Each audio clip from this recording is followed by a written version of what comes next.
Hi guys, எல்லோரும் எப்படி இருக்கீங்க? எல்லோரும் நல்லா இருப்பீங்கன்னு நம்புகிறேன். இன்றைக்கி நம்ம கடவுள் இருக்காரா, நம்ம அவர்கிட்ட வேண்டுனா அது நடக்குமா நடக்காதா, அதை பற்றி தான் டீட்டெயிலாக பேச போகிறோம். நான் உங்கள் க்ரோ வித் அருண். வாங்க வீடியோக்குள்ளே போகலாம்.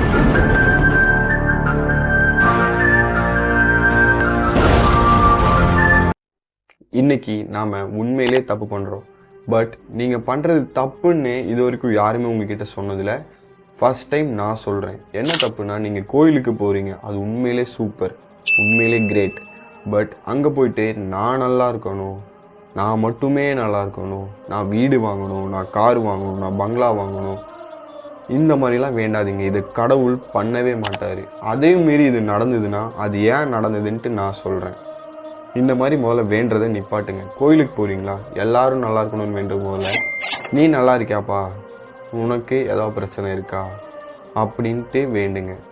இது கண்டிப்பாக நான் ஒரு படத்தில் பார்த்ததுக்கப்புறம் தான் எனக்கு தோணுச்சு. ஆமாம், எல்லாருமே கோயிலுக்கு போகிறாங்க, அவங்க நல்லா இருக்கணும்னு தான் வேண்டுறாங்க. என்றைக்காவது ஒரு நாள் கடவுள் நல்லா இருக்காங்க, அவங்க ஃபேமிலி நல்லா இருக்கணும் அப்படின்னு யாரும் வேண்டுறாங்களா அப்படின்னு எனக்கு ஒரு கொஸ்டின் இருந்தது. அப்போலேருந்தே நான் நீ நல்லா இருக்கியா, எக்ஸாம்பிளுக்கு கணேஷா சொல்கிறேன், விநாயகர், அவர்கிட்ட போவேன். டே மாப்பிள்ளை நல்லா இருக்கியாடா, நான் நல்லா இருக்கேன்டா, என் லைஃப்பில் எவ்வளோ பிரச்சனைடா, உன் லைஃப்பில் அவ்வளோ பிரச்சனையாடா, ஓகேடா, பிரச்சனை வருது சாதாரணம் தான், நான் போய் அவரை மோட்டிவேட் பண்ணிவிட்டு நான் வந்துடுவேன். பட் கடவுள் பயம் எனக்கு இருக்குது. செகண்டு, இப்போ ப்ரே பண்ணுவாங்க விழுந்து விழுந்து, நான் மட்டும் நல்லா இருக்கணும், நான் மட்டும் நல்லா இருக்கணும் அப்படின்ட்டு. நீங்கள் அப்படி ப்ரே பண்ணால் ஹானஸ்ட்டாக சொல்கிறேன், ஒன்றுமே நடக்காது. அவர் உங்களுக்கு எதுவுமே பண்ணவும் மாட்டார்.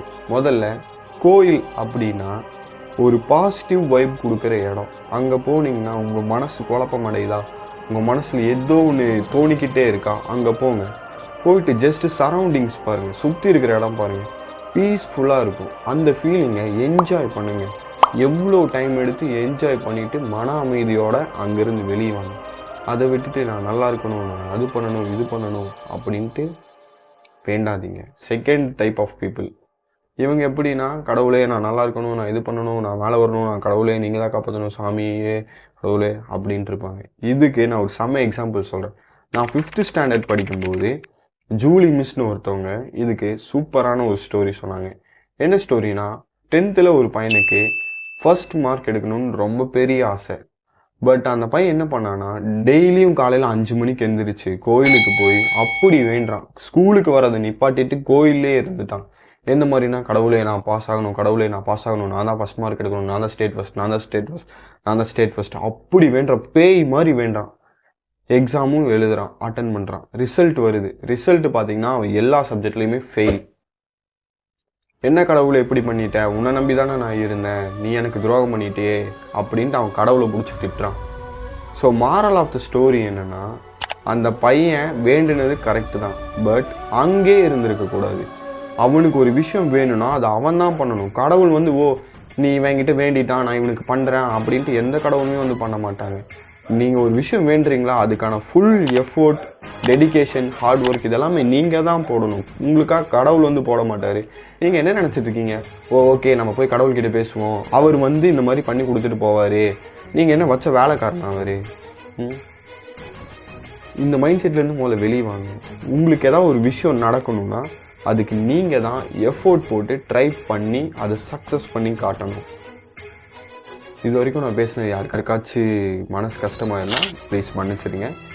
இது நான் என்னோடய ஹம்பிள் ரிக்வெஸ்ட்டாக சொல்கிறேன். அடுத்து நீங்கள் கோயிலுக்கோ சர்ச்சுக்கோ மசூதிக்கோ போனீங்கன்னா எத்தனையோ பேர் சாப்பாடு இல்லாமல் கஷ்டப்படுறாங்க. அவங்களுக்கு இன்றைக்கி சாப்பாடு கிடைக்கணும்னு வேண்டுங்க. எத்தனையோ பேர் கை கால் இல்லாமல் ரொம்ப கஷ்டப்படுறாங்க. அவங்க எல்லோரும் நல்லா இருக்கணும்னு வேண்டுங்க. சரிங்களா? செல்ஃபிஷ் மாதிரி வேண்டாதீங்க. இதுதான் என்னோடய ஹானஸ்ட் ரிக்வெஸ்ட். யாருக்காவது கடுப்பாக இருந்தால் மன்னிச்சிருங்க ப்ளீஸ். நெக்ஸ்ட்டு, இந்த சேனலில் என்ன மாதிரி கண்டென்ட் அப்லோட் பண்ணலான்னு ஒரே கன்ஃபியூஸாக இருக்குது.